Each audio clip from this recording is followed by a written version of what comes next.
Сәлем достар, сендермен Мералим. Бүгінгі видеода Джоджоның бірінші маусымының жалғасын айтатын боламын. Алдыңғы видеодағыдай лайк болса, видео бұдан да тез шығатын болады.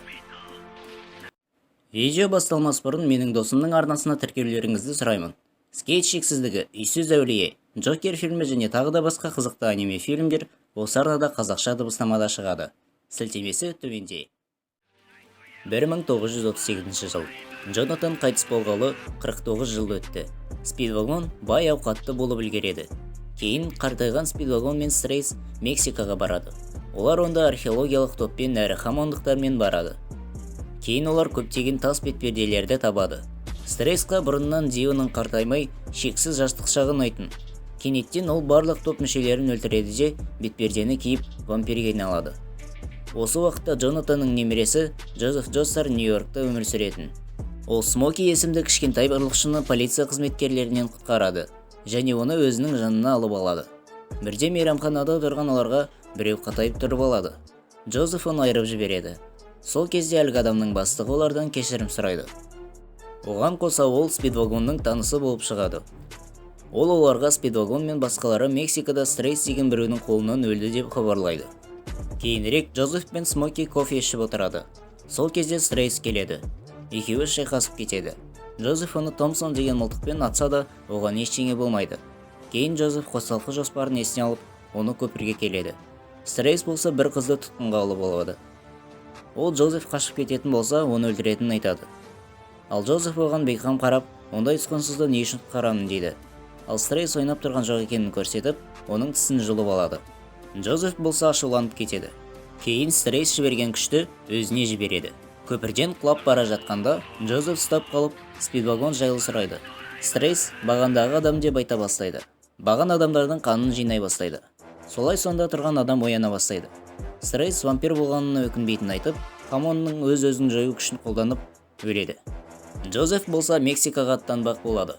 Джозеф зертханаға бара жатқанда алдынан Штрохайм жіберген Донован шабуыл жасайды. Осы уақытта Штрохаймның өзі тұтқындардың қанымен бағандағы тас адамды оятуға тырысады. Бірде ол оянып кетеді. Штрохайм оны Сантана деп атайды. Оған зерттеу жүргізіліп жатқанда ол білдіртпей желеткіштен шығып кетеді. Бейне бақылаудан көрген олар таңғалып қалады. Желеткіштің жанында тұрған әскерді бір мезетте Сантана басқарып алады.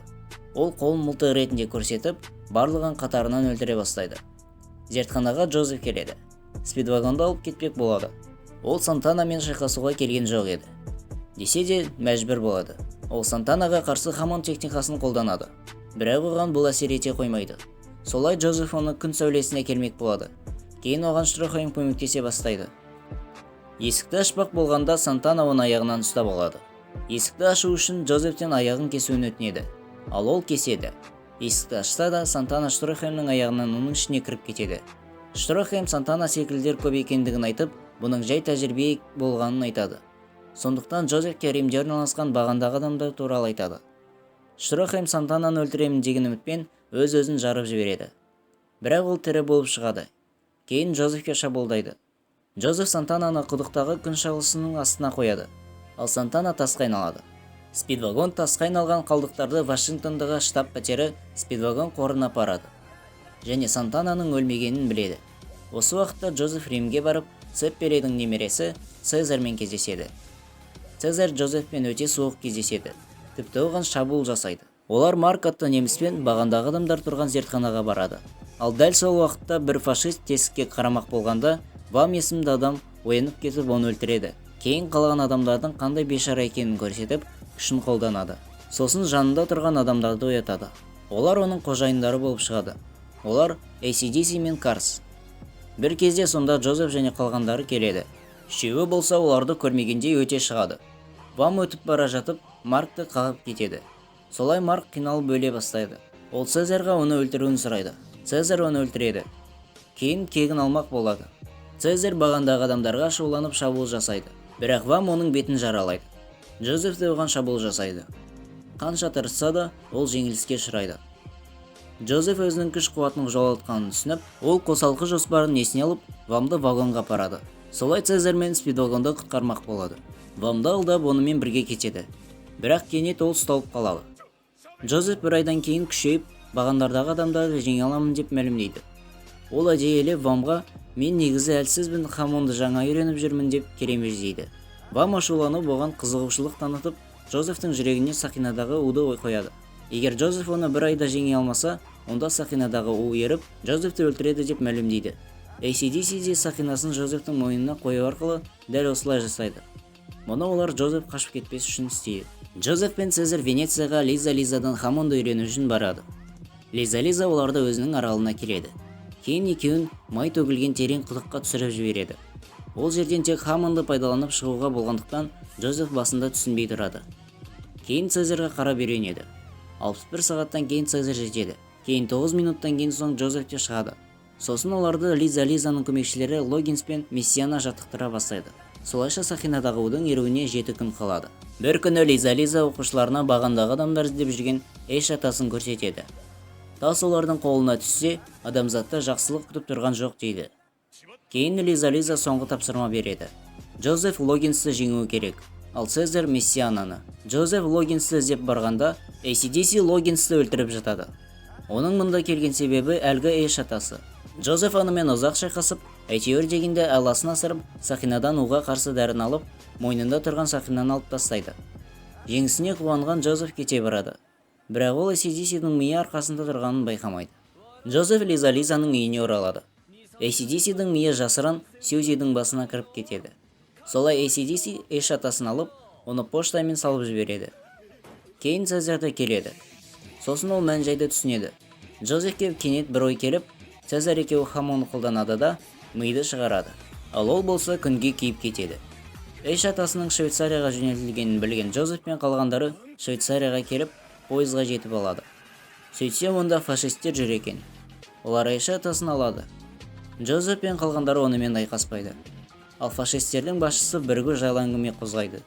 Кейінірек Карс AC/DC жіберген Эш атасын фашистер алғанын біліп, бір үйге келеді.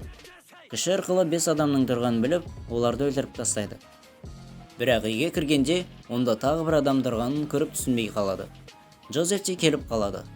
Ал әлгі фашистердің басшысы Штрохайм болып шығады. Штрохайм Карспен айқаса бастайды. Бірде ол ішінен пулемет шығарып ата бастайды. Бірақ Карсқа бұл әсер етпейді. Карс Штрохаймды бөліп тастайды да Эш атасын алады.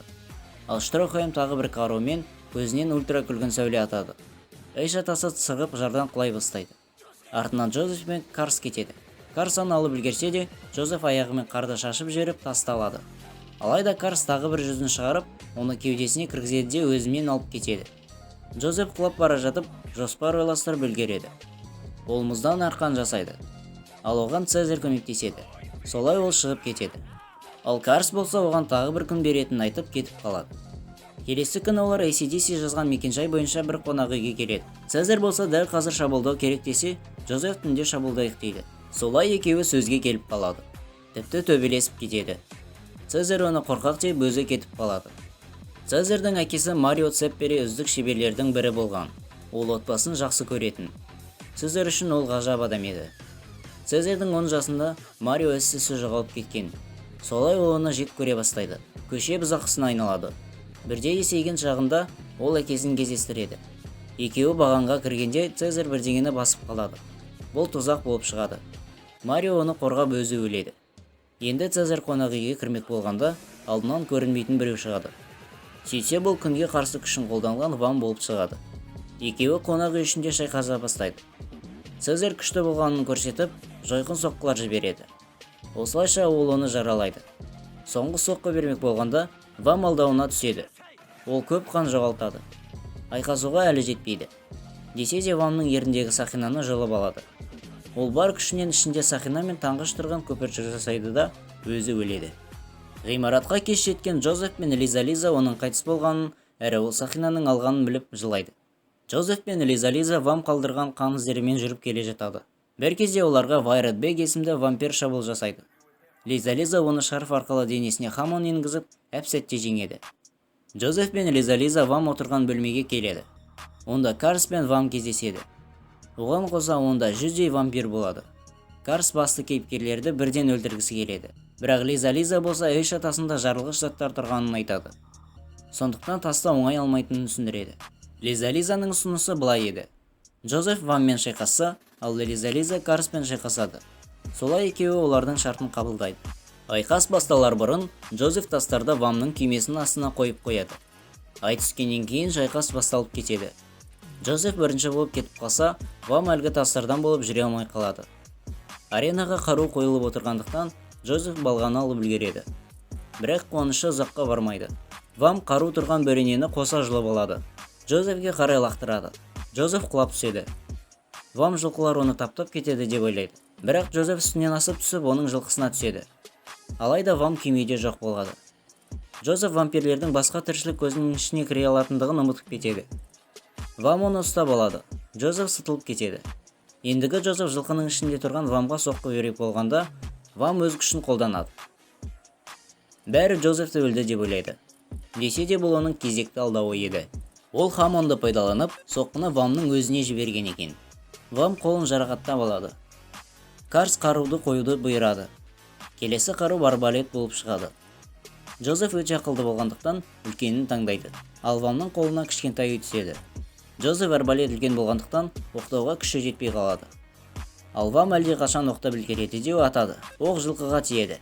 Келесі оқ болса аренаның рельфіне тиеді де рикошетпен Джозефке тиеді. Сүрініп түскен Джозеф арбалетті оқтап үлгереді. Ол арбалетті алып қиысатады. Кейін оның қырағылығын сүру үшін тас лақтырып өлтірмеуін сұрайды. Барлығы күледі. Алайда Джозефте рельфке атқан болатын. Солай әлгі оқ Вамның арқасын тесіп өтеді. Өтірік құлағандай болып аяғымен соққы берейін дегенде, Джозеф күшін қолданып оның аяғын жарақаттайды. Вам сонда да жеңілмейді. Ол өз қолдарын алып, Джозефке қарай жібереді де ақтық күшін қолданады. Вам ауа соратын құралын қолданады. Джозефке ауа жетпегендіктен Хамонды қолдана алмай тұрады. Десе де біраз уақыттан соң Джозеф айласын асырып, оны жеңіп кетеді. Лиза Джозефке Хамонын пайдаланып, оны жоюын сұрайды. Алайда Джозеф аяушылық танытып, керісінше оған азапсыз өлім сыйлайды. Кейін қарап отырған обырлар Джозефке шабуылдайды. Оны көрген Вам обырларды өлтіріп тастайды. Вам ар-намысы жоқ обырларды жек көретінін айтып, істеген істеріне өкінбейтінін айтып қоштасады. Ендігі шайқас Лиза мен Карс арасында. Олар бір аренаға келеді. Неге екені белгісіз, Лиза Хамон мен Карстың бойындағы эмоцияны сезбей тұрады. Бір кезде айналып барып соққы берген ол Карсты жеңеді. Ал дәлірек айтсақ, оның клонын жеңеді. Карстың өзі керіп, Лизаның артынан соққы береді. Джозеф ашуланады. Әйтсе де оның күші таусылған болатын. Сонда айқасқа Штрохайм, оның әскері және де Спидвагонның адамдары мен Смоки келеді. Олар ультра күлгін сәулені пайдаланып, обырлардың көзін жояды. Сол уақытта Джозеф Карспен шайқасып жатқан еді. Карс Лизаны байлап, арқанды жібере салады. Джозеф оны ұстауға мәжбүр болады. Дәл сол кезде Спидвагон мен Смоки мұны бақылап тұрады. Екеуінің арасындағы әңгімеде Лиза Джозефтің анасы болып шығады. Спидвагон Смокиға толық айтып береді. Лиза оның лақап аты болып шығады. Шын аты Элизабет. Кезінде Джонатанның ұлы Джордж Джостарға ғашық болады. Сосын олардың баласы пайда болады. Ол Джозеф. Джордж әуе күштері патшалығында офицер болған. Дио 50 жыл бұрын қансорғыш зомбилерді жасағаны анықталады. Срейс пен Спидвагон олардың барлығын жояды. Бірақ біреуі қалып қалады. Ол Джордждың бастығы болып шығады. Джордж оның зомби екенін естіп қояды. Джордж Хамонды жақсы пайдалана алмағандықтан оны өлтіріп тастайды. Элизабет мұны ести салады, сол зомбиді өлтіреді. Десе де мұны бір адам көріп қояды. Ол оны қанішер деп ойлайды. Солай ол халықаралық іздеуге түседі. Ол әр кезде полициядан қашып жүреді. Бірде ол Венецияға барады. Ал Эрина Джозеф өскеннен кейін оған ата-анасының қайтыс болғанын айтуын сұрайды. Осылайша ол Лиза танады. Ал шайқас барысында Джозеф тағы да айласын асырады. Ол арқанды Карстың аяғына байлайды. Кейін ол құлап түседі. Штрохаймның әскерлері де келеді. Олар Карсқа арналған үлкен ультра күлгін қаруды шығарады. Енді ата бергенде Карс бетперде мен Эйш атасын киген болып шығады. Ультра күлгін сәуле керісінше Эйш атасын одан ары мықты қылып жібереді. Карс әлдеқашан Эйш атасын қолданды. Енді ол барлық тіршіліктен де мықты. Ол кез келген тіршілікті басқара алады. Яғни бір нәрсені басқа тіршілікке айналдыра алады. Оған қоса күн көзіне төтеп бере алады. Джозеф әдеттегідей қосалқы жоспарына көшеді. Кейін ол шатқалға келіп, немістердің ұшағына мініп кетеді. Бастапқыда Карсты ұшақпен өлтірмек болғанда, картаны байқаған ол вулканға барады. Карс толып шығып кетпек болғанда, Штрохайм келеді. Сөйтсе ол бағаналы бері Джозефтің жанында болған болып шығады. Кейін Карс магмаға түседі. Ал Штрохайм мен Джозеф жерге түседі. Карсты өлді деп ойлаған Джозеф қырағылығын жоғалтады. Карс өлмеген болады. Ол өз күшін қолданады да Джозефтің қолын кесіп түсіреді. Штрохайм енді оны жеңу мүмкін емес деп ойлап қорқа бастайды. Ал Джозеф болса Хамонмен соққы бергенде Карс оны қайтарып өзіне береді. Джозеф ауыр жараланады. Карс соңғы соққы бермек болғанда Джозеф кенеттен Эй шатасын шығарады. Сол кезде бір шатқал ауаға вулкан арқылы атылып түседі. Карс ұшып кетейін дегенде Джозеф күш арқылы қолын басқарып оны ұстап алады. Вулканнан атқылаған тастар Карсты одан әрі итереді. Солайша ол жерден шығып ғарышқа ұшып кетеді. Тағы да күшін қолданып ұшып барамын деп ойлағанда ол қатып мұзға айналып кейін тас болып қалады. Кейінірек 28 ақпан 1939 жылы Джозеф Джостар дүниеден өтті. Бірде барлығы Джозефті жерлеуде тұрады. Сонда біреу келеді. Сөйтсе бұл тірі қалған Джозеф болып шығады. Бәрі таң қалып қалады. Оған қоса сол уақыт ішінде Джозеф Сьюзиге үйленген болып шығады. Ол әлгі шатқалдан суға түседі. Оны Венецияға жақын маңдағы біреу құтқарады. Солай ол Сьюзимен жақын араласады. Жылдар өтеді. Эрина 81 жасына келіп қайтыс болады. Спидвагон 89 жасында қайтыс болады. Смоки өзінің туған жерінде мэр атанады. Штрохайм болса Сталинградтағы шайқаста қаза табады. Тағы да жылдар өтеді. 1987 жыл. Бізге қартайған Джозеф Джостарды көрсетуде. Ол әуежайда Жапонияға бару үшін келген болып шығады. Оған себеп жапондыққа тұрмысқа шыққан оның қызы және оның баласы. Жапонияның Джоджосы 2 маусымда.